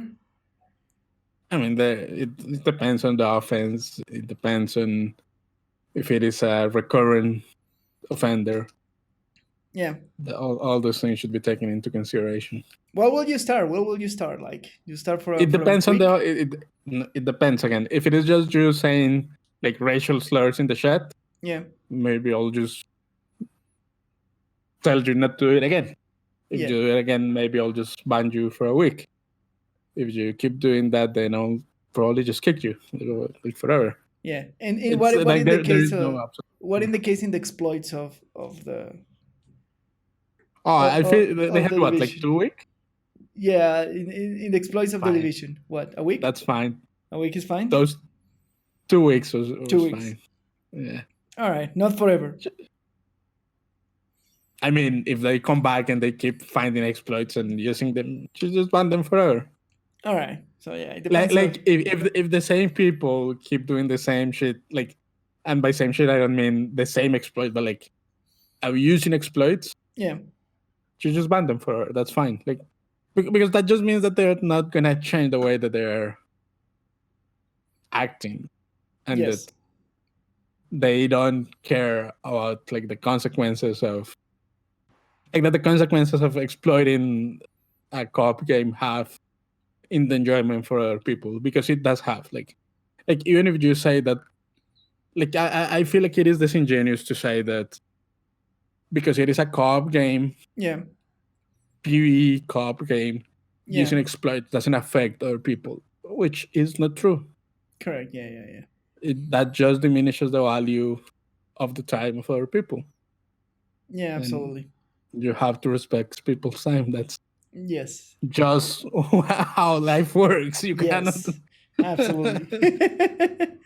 There is no. What is the expression? There is no victimless crime. Yeah. Correct. So I agree 100% with Lucho, and yes, it is better to have like a escalating system for the bans that you're doing. And yeah, if you have a problem, just like warning, and then you ban it for a certain amount of time, and then if he keeps going, you just ban him forever. yeah, I think it's the best approach to things. You always It give is. people second chances, but yeah, unless Yeah, they're but- doing something terrible, like I don't yeah. know. I mean, there are things that you just like ban straight out of the gate, and yeah, that's it. for forever. Like I don't know, you cheat, you broke the game and did like viral code injected into your Yeah. game, something like that, something like ridiculously bad. Yeah, no, they're like we have to draw the line somewhere. Yeah, correct. People will disagree, but it's fine. Yes. All right, and that's it for this episode. That's all for this week's episode. Once again, thanks for tuning in into The Sweaty and the Farmer and the Game Design. My name is Lucho, and you can find me on Twitter at Luis G. Polanco. And I am the Long Name Gamer. You can find me on Twitter at the Long Name Gamer and on Twitch on twitch.tv/LongNameGamerTV, where I stream Mondays, Tuesdays, Thursdays, and Fridays. And we have like a little bit disruption on that service because my internet is going crazy, but hopefully we'll return to normal streaming times soon. Don't forget to share, like, and subscribe. Tell everybody that you hear this amazing podcast where we correct our mistakes as soon as they're pointed out. In our faces. Yes, correct. So tell everybody that you're listening to this and share and support The Sweaty, the Farmer, and the Game Design. See you next time. Bye. Bye.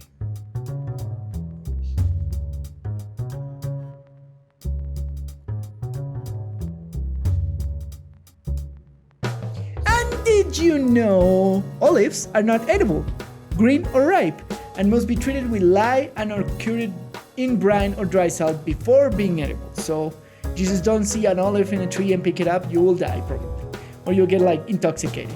And in ancient Rome, women apply olive oil to their skin and hair after bathing as protection from the sun and to maintain a pleasant fragrance. I wonder if they like sunbathing in that and they get like suddenly fried, crispy. And that it doesn't work like that. Oh. Damn cartoon logics. The olive is a fruit, not a vegetable. Can be green, purple, dark brown, black, and even pink. But I've never seen a pink olive. I saw, yeah, sometimes they're pretty. Maybe. Olive trees originate from the coast of the Mediterranean Sea and Western Asia. All right. What is your stance on olives? Do you like them? You don't like them? I like olives. Yeah. Not that much, but I like olives. Yeah. You're in my team. I love olives, especially on pizza. No, I don't love them. You don't love them? I Do you like like them. your olives in pizza? No, that's disgusting. What? The black olives with like pepperoni pizza is the best.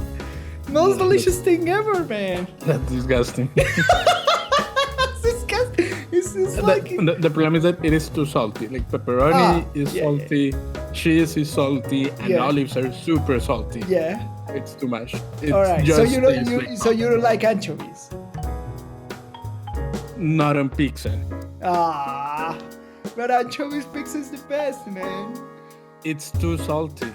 Well, maybe I like salty. That's why I read Division Community most. It is too salty. It's like pepper. Yeah, that is.